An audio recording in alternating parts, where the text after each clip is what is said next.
আসসালামু আলাইকুম প্রিয় দর্শক, আজকে আরেকটি আলোচনা করতে আসছি আপনাদের মাঝে। আসলে একটি কারখানা সেট আপ করতে গেলে অনেক কিছুর প্রয়োজন। আমি কিন্তু হাতে হাতে নাতে সমস্ত কিছু আপনাদেরকে বোঝানোর চেষ্টা করছি।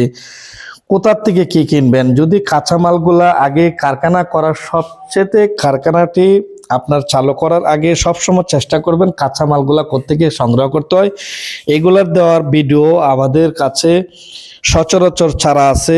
সুজন প্রশিক্ষণ কেন্দ্রকে সাবস্ক্রাইব করে পাশে থাকলে যে কোনো সন্ধান পেতে আপনাকে সহযোগিতা করবে। বিজনেসটি করার আগে সর্বপ্রথম চেষ্টা করবেন কাঁচামালগুলা কোথা থেকে সংগ্রহ করতে হবে, কোন প্রোডাক্টের কোন কাঁচামালটি কোন দিক থেকে সংগ্রহ করতে হয়, তাহলে আপনার কারখানাটি মোটামুটিভাবে পরিচালনা করতে সহজ হবে। কারণ আপনি কাঁচামালের ব্যাপারে আপনার ধারণা নাই, কাঁচামালের ব্যাপারে আপনার আইডিয়া নাই, কোথা থেকে কি সংগ্রহ করতে হবে সে ব্যাপারে কোনো আইডিয়া নাই, যার কারণে কিন্তু আপনার কারখানাটি চালাতে আপনি হিমশিম খাচ্ছেন।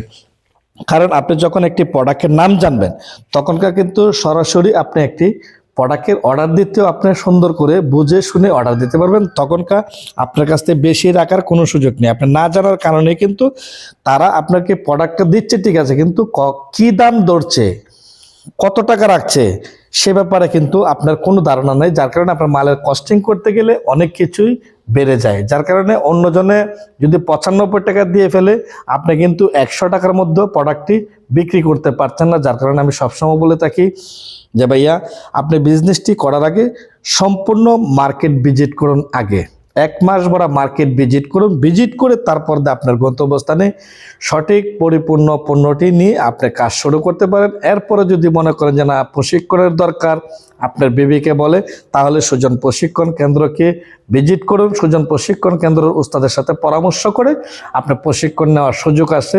সমস্ত প্রসেসিং ইনশাল্লাহ আমি দেখিয়ে দিব। কোথা থেকে কি কিনতে হয়, কোথা থেকে কি আনলে আপনার কস্টিং কমে যায় একমাত্র আমরাই জানি। কারণ একটা বিক্রেতা শুধু 1-2টা প্রোডাক্টের নাম জানে, আর আল্লাহর রহমতে আপনাদের 27 বছর ধরে যা না জানছি তা অন্তত একটি উদ্যোক্তারে পরামর্শ দেওয়ার মতন ইনশাল্লাহ অভিজ্ঞতা রাখি। আমি ট্র্যাক্টর থেকে তেতুলিয়া সুজন প্রশিক্ষণ কেন্দ্র মাস্টার প্রশিক্ষণ দিয়ে থাকি, আপনাদের পাশে থাকার চেষ্টা করছি। তো আপনাদের ভালোবাসা আছে বিধায় আমি আজকে সারা বাংলাদেশে আমি ট্যুর করছি। যদি আপনাদের ভালোবাসা না থাকতো তাহলে আমি সুজন প্রশিক্ষণ কেন্দ্র থেকে আমি ট্যুর করতে পারতাম না সারা বাংলাদেশে। তা আপনাদের ভালোবাসার প্রয়োজন, আপনাদের ভালোবাসা চাই। যারা আমার ফ্যান ফলোয়ার আছেন, যারা আমার সন্তান আছেন, যাদেরকে আমি কাজ শিখেছি, আমি তাদেরকেও বলবো সব সময় আমার অনেক ভিডিও আছে, ভিডিওর থেকে কামগুলা দেখার চেষ্টা করবেন, কাজের প্রসেসিংগুলো দেখার চেষ্টা করবেন। আমি চাই আপনারা বেঁচে থাকুন, আপনারা বেঁচে থাকলে আমার জীবনটা ধন্য। আমি যদি মরেও যাই আমার কথাগুলা থেকে যাবে। আমি সব সময় বলবো আপনাদেরকে রাগ করে কখনো কোনো জিনিস জয় করা যায় না। আমি তো আর আপনার ফ্যাক্টরি বাড়িতে নিয়ে যাব না, আমার তো আর কোনো স্বার্থ নেই। আমার কাজ শেখাইলে আমার স্বার্থ আপনি যদি কারখানাটি ধরে রাখতে পারেন, সম্পূর্ণভাবে কাজগুলা করতে পারেন, সুন্দর করে মেয়েদেরকে নিয়ে যদি কারখানাটি সেট আপ করে সুন্দর করে ধরে রাখতে পারেন, তাহলে আমি ইনশাল্লাহ খুশি, অনেক খুশি। যা খুশি আমার চেয়ে বেশি আর পৃথিবীতে কেউ হবে না। কারণ আপনার বাড়িতে আমি নুন খেয়েছি, আমি কখনো চাইবো না আপনার কোনো ক্ষতি। আর আরেকটা কথা বলি, হকারদেরকে, যারা শ্রমিক, যারা কাজ করছেন তাদেরকে ভালোবাসবেন, তাদেরকে রেসপেক্ট করবেন। আসলে তাদের উচিলাই তো আপনি। তারা যদি না থাকে আপনাকে বস কে বলবে বলেন? আপনার ফ্যাক্টরিতে হাজার হাজার কোটি কোটি টাকার কাঁচামাল আছে কিন্তু শ্রমিক নেই, তাহলে আপনার কোনো মূল্য নেই।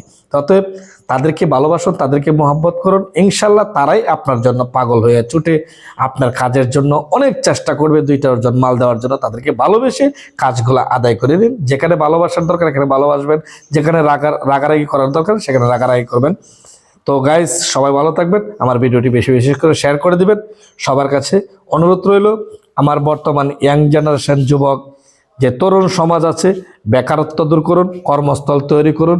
কর্মস্থলকে সবাই ভালোবাসে, কর্মস্থল ছাড়া কাউকে কেউ ভালোবাসে না। চার দোকানে বসে বসে দেখবেন আপনার নামে মন্তব্য শুরু হয়ে গেছে, আপনি বেকার ঘুরছেন, আপনি কোনো কাজ করছেন না। তো বাবার খাদে বেকারত্বর জীবনটা অনেক কষ্টের। তো সবাই দোয়া করবেন। আসসালামু আলাইকুম, আবার দেখা হবে নতুন কোনো ভিডিওতে। আসসালামু আলাইকুম।